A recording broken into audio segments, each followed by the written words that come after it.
entire career. So Wilder, you know, he's fought Fury 3 times, but that's the same guy 3 times. And same thing for Fury. He's fought Wilder 3 times. That's the same guy. So outside of Klitschko, you know, where's the long list of opponents? And outside Fury, where's the long list of high-profile opponents between those two guys compared to AJ's?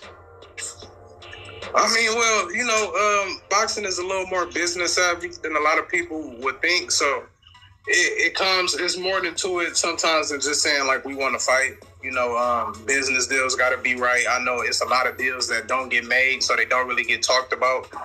But, you know, I would say AJ does has a tough resume, but, you know, there's a couple questionable fights to me, you know, earlier on. Like which ones? Can you talk about them?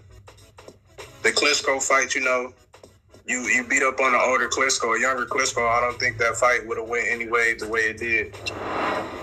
And what other fight was questionable to you? It was the Usyk fight really was kind of questionable, even though he lost it.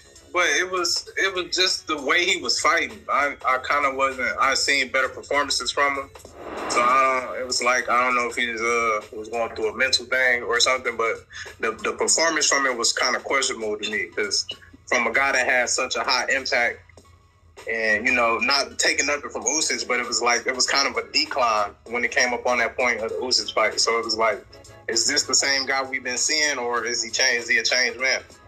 Well.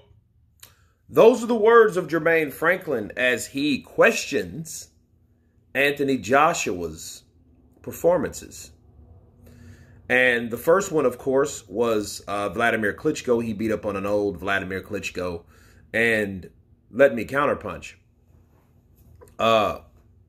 Obviously, Jermaine Franklin didn't see the performance by Klitschko. That was one of the best performances Klitschko had, was his very last one. Tyson Fury fought him a year and a half before that, and he was 39. So when he fought Joshua, he was 41, okay? Based on when Vladimir Klitschko's birthday is, right? As you can see. So, like, those type of things. He said it wouldn't have went us anywhere near the way it would have went before. And I don't really know because Klitschko had the same style. Klitschko was a guy that, if he was younger, would it have been the same? I mean, I don't really know. Maybe.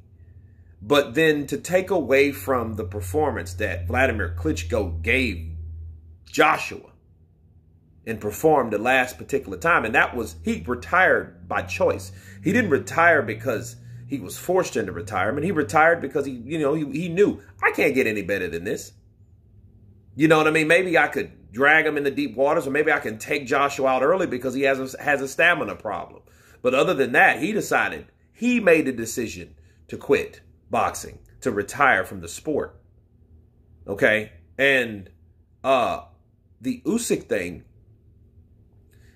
he rather contradicted himself. He's like, well, I don't want to take nothing away from Usyk, but Joshua didn't look the same. Listen, you're fighting Alexander Usyk, damn it. That's what's the difference. This ain't a guy that's going to stay in front of you and let him whack you. You know what I mean? He's constantly moving. And guys like that have that type of resume, like Jermaine Franklin, he went in there with Dillian White. Okay, Dillian White has a stacked resume. You know, Pulev, Joshua, Fury. You know, he's been there. Chisora, he's been there. Parker. We could go on and on and on and on. But he needs to remember that there's levels to this game. There's levels because you don't have every fight the same. If a guy moves to the point that makes you question throwing a punch, it's not your mental fortitude that's at stake. It's the strategy of the other opponent, of the other guy that's making you think too much about throwing punches. You know?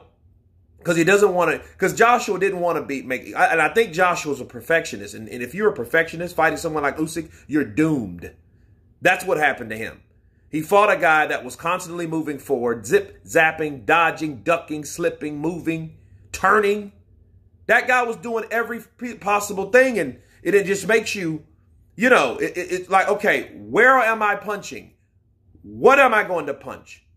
Right? How will I deliver this punch? What punch will I throw? Those type of punches and that type of movement, that side-to-side slipping movement, dodging, dashing, it's going to give you fits. And if you haven't been in the ring with him, you're not going to know. The best strategy is to just fight Usyk. Fight Usyk like you're mad at him. Fight him like Derek Chisora did. Fight him like Orlando Salido fought Lomachenko. You know, Mr. Ball Uppercutter. You know, Ball Busser. That kind of guy. You know, fight him that particular way. That's the only way that you're going to beat someone like Usyk. So the Usyk performance and the Vladimir performance, you talked about his age. He wasn't that much older than when Tyson Fury fought him, and you're not talking about him. You have to bring this into question. But, of course, they were talking about Anthony Joshua. But this is the most of many from Jermaine Franklin. So he does question Anthony Joshua's 2 performances by the Ukrainians. You guys tell me what you think of Jermaine Franklin's take on Anthony Joshua's performances. Of course, please subscribe. And you guys been Counterpunch. Peace!